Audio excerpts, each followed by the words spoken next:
Emerging marketing trends. It's the more niche you can be. I just feel like it's important. I think everyone can relate. I enjoyed that one. Dun-dun. Welcome back to Horizon Podcast by Hummingbird. Very serious. This isn't a serious podcast. Welcome back, guys. Today we'll be talking about the emerging marketing trends with Chloe And Tom. Do you think we have to introduce ourselves each time? Well, might as well. 'Cause people might be picking it up now. Yeah. And if they are, go back and watch the previous ones. There's some good stuff. Yeah. What we talked about so far, TikTok SEO. That's your favourite. Yeah, My hair just gone obsessed spiky. with it. What else we talked about? Performance marketing. Mistakes to avoid.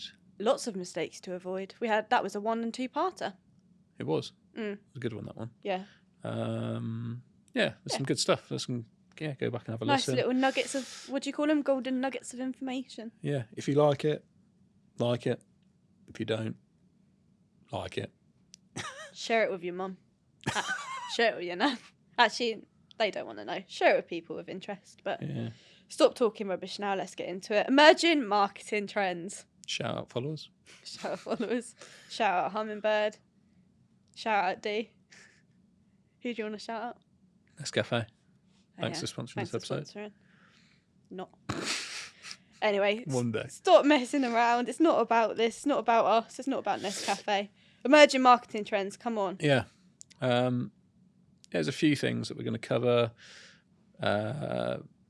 Personalization, sort of the power of emotional connection and like nostalgia and that type of stuff. And then like emerging markets and things like that. That kind of thing.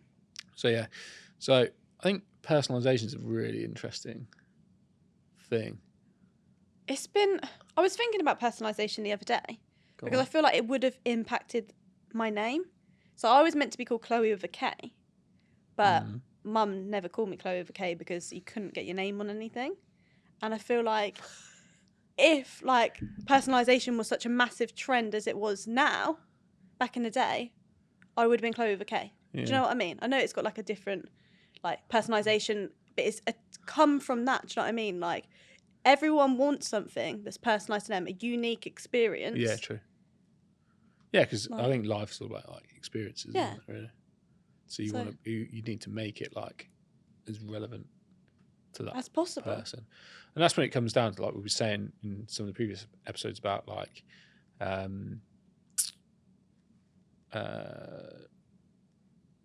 kind of what's it called spit out knowing your ICP and that sort of stuff and their pain points. Yeah, because the more you understand that, the more you can personalise your message to those people 100%. And stuff. And I think like the introduction of like AI is making it easier to make more targeted messaging and that kind of thing. I mean, we do a lot of email marketing for people. And previously, you can personalise the message to some point.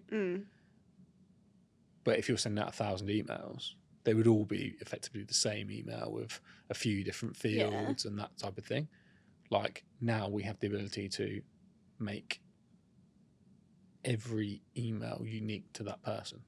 So there'll be, you might be able to put like 3 tips that are based on their website or 3 tips based on, what we've seen on their social media, but actually it's not what we've seen, it's what AI's pulled from there. It's pretty thing. impressive. It's really clever and it works so much better. Yeah. So, and people look at it and go, okay, yeah. Oh, they've really thought about. No, you thought about me. Yeah. Like this is for me. Yeah. But we see it come through all the time on social media, like brands like, or like creators, we want to work with you, but they've sent the same message. Yeah. Absolute, hey hun, like to all of our brands, we get them all, yeah, like you can tell. Yeah. So just having that little personalization just gives you that one step ahead. Yeah, I think now it's like really, it's becoming more and more important, and even when like delivering your product and stuff like that in the post, or whether it's just like the follow-up emails and that sort of stuff after, thanking them for buying and, telling them bit about the brand story and stuff like that. Yeah. Like that kind of stuff goes a long way. Oh, 100%. And that's how you're gonna be remembered by. You know, the more personal you can make that experience. You know, and better. Yeah, sometimes you'll be able to do it like really well. Other times it's more difficult. But the more you can kind of add these nice little extra bits. Well, I'll tell you about a nice little extra. It wasn't even an email that I received. So it was at work the other day. Emily, the New England kit had come out, and Emily got an email about the New England kit. In the email was a picture of the back of the New England kit. With on the her back, name, her surname on the back. And I thought, that is sick. I didn't even receive the email. She showed me, and I said, that is a good bit of marketing. But like, you know, all of that, you know, that sort of thing, you know, it's a bit like the controversy around that, you know, about the purple St. George's flag. Oh, yeah. Did you hear about that? Yeah, I'm not even into football and I heard about that. But that is something that, did they do that on purpose? Quite possibly. To get everyone talking? Because everyone's going to buy it anyway. Well, yeah. But also it's maybe getting people that wouldn't have ordinarily known about it, maybe. Yeah, for sure. And it did get everyone talking. Yeah. So, not that we'd ever know if they did it on purpose. Chances are it was an absolute boo-boo. But it's turned into record sales. So, yeah, you know, happy mistake, I guess, maybe. So, yeah, it's and that, yeah, like that sort of idea of, you know, Emily's not necessarily their customer at that point, but it's making her feel like she's been selected, kind of thing. Yeah, she's included. Bit. Yeah, 100%. So it's really nice idea. Yeah, it's so simple as well. And all they're doing is putting her surname in a field across the back of a shirt, like in a HTML email. And it just replicates every single time. They're not doing it wrong. It's not particularly clever. No, but it seems special. But it is quite clever in terms of they've thought about doing it. Obviously, it's clever in that respect. Yeah. But you know, it's some of these things they're not really hard to do. It's obviously just coming up with the idea to do it. 100%. But they've really done well in terms of like, that's a really good example, I think, of personalisation. And yeah, for sure. It'd be interesting to see the metrics on how many they sold off the back of that, compared to like, you know, just a generic email they might have sent or whatever to a different group of people. But yeah, it's quite an interesting thing. I guess the England kit is really expensive as well now, so. Yeah, I don't know how much it was. They're normally about £70, aren't they? I think they were more than that. I think, but you don't get many full kit people, do you? No, that was just for the top, I think. Yeah. Would you wear a full kit? Full kit. With your little socks and... boots. Oh, God. You would get when the England game's on, please can we watch it in the office and everyone wear the full kit? Oh, look how she's got that in there as well.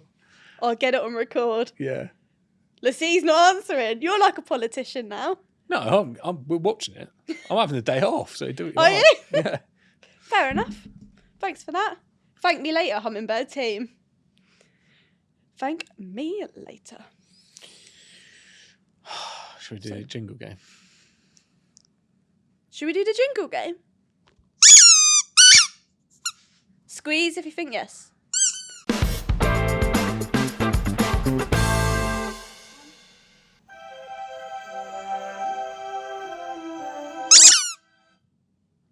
Oh, that was pretty much dead heat. I'll give it you. You go. Was it DreamWorks? Is it DreamWorks? Nope. Oh, Walt Disney. I knew it was Disney after I said it. Why did I say it? You poisoned me. I know. I knew you weren't going to get it. You poisoned me. And I knew the answer. Yeah. Right, here we go. Is this number 2? Yeah. I'm 2 ahead now, so you need these 2.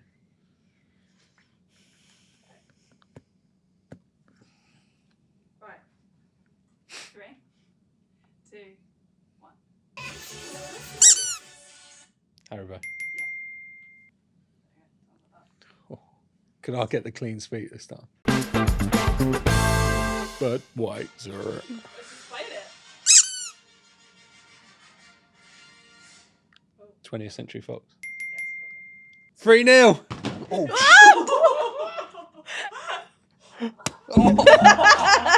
That's what you get. No. It's come through the ceiling. It's all right. There was no ad. It literally just played. Yeah. I was like, all right then. All right then. Were you Well ready? done. Huh? No, Were you were ready you? for that? Yeah. Born ready, mate. 3-0. I'm well ahead now. Don't want to talk about it. Scoreboard. Scoreboard. Do it again. 1, 2, 3. Scoreboard. Cool. Let's crack on. Back to it. So, I guess we're just moving Where are on we? now to the power of emotional connection. What do you reckon the best emotional connection ads or whatever you might have seen, or marketing you might have seen? John Lewis advert for Christmas. Yeah, they're good, aren't they? Although I feel like they've got the name of it now, I feel like they don't hit. But do you remember the Sainsbury's advert a few years ago with the war people? Is it one of those things that like people are now expecting like too much? Yeah, you from, expect and it. they're like, and also, yeah, social media is full of trolls, isn't it? Oh yeah. So whether it was good, bad, or indifferent, like people would just say People always can have an it opinion. hit or it didn't. Yeah. And I feel like because John Lewis have got themselves the name of it now, Yeah. they're up here and everyone's going to say, nope, not good enough, not good enough. Yeah, they did some really good ones. Like when did they? I don't know when they started doing it. I can't remember. The first one, no. What was the one with Lily Allen and the bear and the hair? Was it the bear and the hair? So I don't think that was the first one, but they did.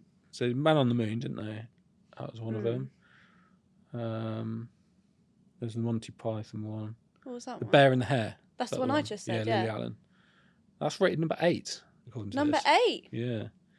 Excitable Edgar. Oh yeah, that was that like troll. Was it a Yeah. troll thing? Yeah. Buster the Boxer. You must have liked that one, 2016. Oh, the dog. Yeah. Yeah. Moz the Monster. A Tribute to Givers. The Long Wait, What one was 2011. that? That's going way back when. So they've been going for years, over a decade. Yeah. The Boy in the Piano. Do you remember that one? I remember that Elton one. John, Yeah. your song, that one. Yeah. That was good. The best one says here is The Journey, which is the Gabrielle Aplin one. Yeah, The Power of Love. Oh The yeah. remake, That yeah. one and the Lily Allen one are two that really stick out to me. Nostalgia, isn't it? Yeah, it is, and I feel like everyone can play a part in that. And that's what one of those things is like. It ends up being something that people are they're waiting for it. Like, when's the John Lewis Oh, Christmas yeah. out? I'm a sucker for nostalgia. Yeah, and but it kind of does tie into like other marketing as well. Like when we talk about like the consistency of stuff, like, you know, that's a thing that people are waiting for every year. You need to almost make your marketing like that. It's like people are kind of waiting to see the for it, next yeah. great thing that you're gonna Yeah, that's produce so or true. whatever. It's the same type of thing, isn't it? Yeah, Disney are quite good as well, aren't they? That is whole of Disney's brand, isn't And it? also, but by the way, this is probably completely unrelatable because we're talking about two absolutely Massive companies. big companies, yeah. Disney particularly. But Obviously, it's absolutely good huge. to aspire to them because obviously they've got the budget to do it. If you could just replicate it on a smaller scale. Yeah. I mean, it's not as easy as that. No, and a lot of the stuff, like, I think, again, we said this in the previous episode, like, you're never going to get to those heights. You don't have the budget to do it. Yeah. But if you can do, you know, yeah, it's something to aim for, isn't it? It's something to try and like inspire you to try and do something Similar. related or similar or whatever it is. Like, you know, there's definite. Like, how do you make your brand connect emotionally to the people that you want to Yeah. do it? And part of it is the pain points, or it might be relating it to something that you know that group of people are passionate about, or you know, Nostalgia can even come down to the use of colours. Yeah. Like 80s colours, you know what I mean? Like, there's colours for certain eras. yeah. I've seen a couple of like toothpaste brands are bringing out like Cola Cube. Like toothpaste flavoured. Yeah. And I I've kind seen of one want that. partnered with Chupa Chups. What? Yeah. I need that. I need that now. I don't want to shout them out because we work with one of their competitors who I like more. So shout out Polish London. Oh, really? What, Chupa Chups? Love those guys. Isn't Chupa Chups the lollipop? Yeah. Yeah. Oh, I get what you mean. Yeah, so now. I don't want to shout that out too much. No. But it just shows shout like, out Polish London. Yeah, Polish London, yeah. But the point being, like, you know, they're using the nostalgia of the Chupa Chup to sell their product. Oh yeah. So then people go, oh, it's a bit of a gimmick, I suppose, like. But we'll buy it to try it. They'll try it. And then do they go and then buy the products that they actually want them to buy? Yeah. Which is the tooth whitening and all that sort of stuff. So, you know, they're using that as a bit of an in with maybe a group of people that wouldn't necessarily have bought the normal product. And I can't remember what brand's done it, but they were using their, like, maybe like 50 years ago, their brand in packaging, and they brought it out. Can you remember who that was? I can't remember.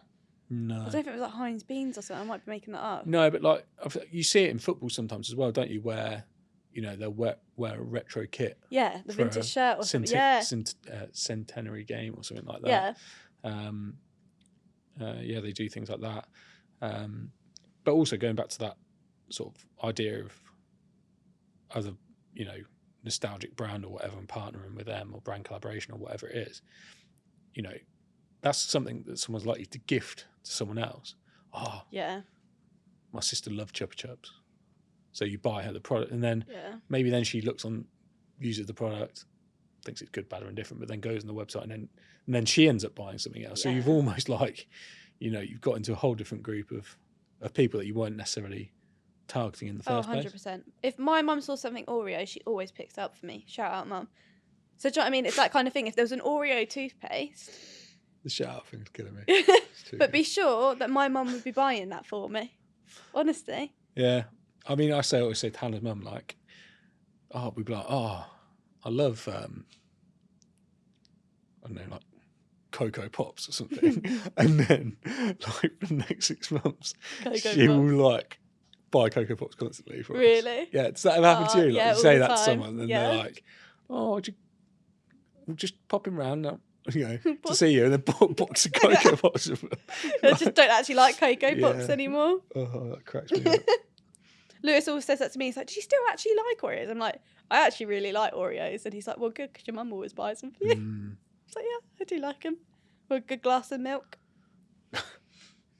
Blue milk. Blue milk? Drink it? Yeah. Savage. Glass of milk, Oreos. Delicious. That's the type of thing you get cancelled for these days. What, Be drink? careful. I don't drink milk. Wink. Cow growth juice. That's what they call it now, isn't it? Oh, I don't like that. There you go. Baby cow growth juice. That's what people call it, isn't it? Is it? You ever heard that? No. I think you made that up. Google it. Anyway, emerging markets. Well, I suppose actually that brings us quite nicely into emerging markets because something like Oatly, milk, you know, you'd think milk is an absolutely closed market. Yeah. But now there's rice milk, there's oat milk, there's almond milk. There's loads of different milks now, isn't there? I saw some weird coconut milk. Coconut milk. I saw some weird ones. I can't think what it was now. But it's like, I guess people must buy it. Well, yeah, I think there's more education on. Yeah, but it's an emerging market. Like it's something that people didn't know, unless you had the lactose intolerance. But I think people are now buying it because they actually like the product rather than they actually need the product, which it's more accessible as well now. And like it's almost like like oat milk or something like that. It's now probably like quite a mass appeal product where you know, it probably was. I don't know why they started that brand. I don't know. I'd have to ask them, but like maybe it's because they had a lactose intolerance and they didn't know. They couldn't find the product, so like, I'm going to make it myself, and then you know, I'll make it accessible to other people, and then actually, like loads of other people have started to have it now. That's the thing. When I at uni, I got the Pret subscription, and I used to go in for an oat hot chocolate, and they'd be like, "Oh, do you want cream?" And I'd be like, "Well, yeah." So it's a thing like people are consuming oat milk not because it's like because they like like the taste. Yeah. But if it wasn't accessible like back in the day, so I wasn't just drinking like soy hot chocolate. Do you know what I mean? Because soy tastes horrible. Yeah, nobody really wants to drink soy milk. Yeah. No, I'll have oat milk sometimes. I quite like the flavour of it. Yeah. It's probably the most creamy of them all, like most milky. Maybe I just like oats. I just like the. Do you? I like coconut milk as well. Yeah. I have that. But it doesn't go with it. Like, you couldn't have that in a cup of tea. No, but it's quite nice in coffee and hot chocolate. I can imagine it in hot chocolate. It's like Bounty. Yeah. I was going to say Malibu, but Malibu. that says more about me than it does you. Yeah, 100%. 100%. So, yeah, emerging markets. And I guess, like, Airbnb's probably one. Another good example. Yeah, another good example, because obviously since COVID, a lot more people are working from home. Remote working. Remote work abroad. And they've obviously, like, cashed in on this. Mm. So it gives their whole premise, their whole business plan, a whole nother... Yeah. Because I didn't know this. A lot of YouTubers that I watch, they're like, oh, like, we're renting. And then it turns out it was like a long-term Airbnb rental. Mm. It's like, if I was renting a property, I wouldn't think to go on Airbnb long-term. Do you know what I mean? Mm. Whereas you'd probably go to an estate agent and they'd sort out a tenancy kind of thing. But it's changing, isn't it? Yeah, I think like we had a gap when we were moving where we needed somewhere. We were looking at like Airbnbs for like 2 months or something like that. Are they more expensive, or is it? It's probably a bit more expensive, generally, but like it's more accessible. It's you know, you can cancel it after a certain amount of time, whereas rent, you know, there aren't that many short-term rentals around. Not really, no. There's a rental crisis going on, so yeah. So yeah, it's interesting, isn't it? You know, you've got to try and tap into these new trends and people's behaviours and making us feel, well, your consumers feel like they're the only one. Yeah, I think that's a good point. Unique experience. And I think that goes back to the point you were talking about the hot chocolate thing earlier on, but like when they were charging, like the coffee shops were charging like extra for that. Oh, for the alternative milk? Yeah. But I think they've cut that out now. I don't know if the government told them they had to, or if they've just made it. So like, I did think that was a bit naughty. But it's a lot more expensive, isn't it? I think, yeah. Generally. Yeah. So yeah, they probably cry when people go in there and order it.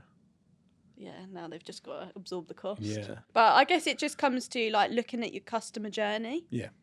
And understanding, why your customers. Yeah, it all ties back to your ICP, really, doesn't it? Yeah, it always does. Every time. Everything does. And if you haven't got that, the more related you can be to a group of people, the more personalised, the more almost, for most clients, like it's the more niche you can be, the kind of better. Look, you need to be really expert in your particular thing. Yeah. Like it's very, very difficult. If you're, let's say, a travel brand and you're a small travel brand trying to cover the entire world. Yeah. Because the content's so vast. Like, how do you appeal to, because someone that wants to go to China is going to be completely different to someone that wants to go to Italy. Yeah. That you just can't be knowledgeable enough about your product, because they're, a travel agent, or tour operator or whoever, their knowledge is, about their product. Is where they're sending people abroad to, and the more they can demonstrate that they're the expert on that area, the better. Yeah. Probably, the more people are willing to pay for it, because they're getting a more personalised service. Or, if that tour operators, if all their staff have been to the islands, and within their ads they go and ads and stuff, and when they're getting an email when someone's booked, going, these are the best places to go, like that sort of stuff. On this island, I'll go to this restaurant, or do this, do that. More personalised picks again for them. Absolutely. So the more niche you can be, almost the better, and you can be more. It enables your personalisation a little bit more, I think. Yeah, absolutely. Wow. I say it every time, but yeah, I did enjoy that. I just feel like it's important. I think everyone can relate to it. Like, you just got to put yourself in the purchaser's shoes. Yeah, and also we're all consumers. Yeah. So what makes you feel special? Special, yeah. How do you do it? Yeah, my name on an England shirt, even though I'm not signed up to the emails. Maybe I will, because I reckon they got something else up their sleeve. You're going to buy it? I'm not buying it. Should I? You're buying it. And a bucket hat. And a bucket. Yeah, maybe I'll wear it to work. Everyone gets into the Euros, don't they? Like, I say I'm not embarrassed. The Euros and the World Cup is the only football I'll get involved in. Who do you support? Watford? England. Obviously. What football team? Well, I was born and bred Chelsea girl. Chelsea? Yeah. Really? Chelsea. Yeah. What about you? Arsenal. Arsenal. Yeah, born and bred. That reminds me of there's a sketch on Only Fools and Horses where he says, Always comes back to I that for know. you. Have you like it, don't you? Yeah. And is it the Duke of Malmesbury or whatever? And Rodney's he says to Rodney, "Oh, have you got a box at the bridge?" As in Stamford Bridge. Stamford Bridge, yeah. And he goes, and then Dale goes, "No, he's 6'4" or something like that. He doesn't need a box." It's absolute quality. What a show! Oh, you loved that. Anyway, on that note, I think we'll wrap it up here. Yeah, I'm going to go and watch an episode of Only Fools and Horses now. Yeah, I bet you are. Whilst I'll be working. Go. See you next Thanks time. a lot. Bye.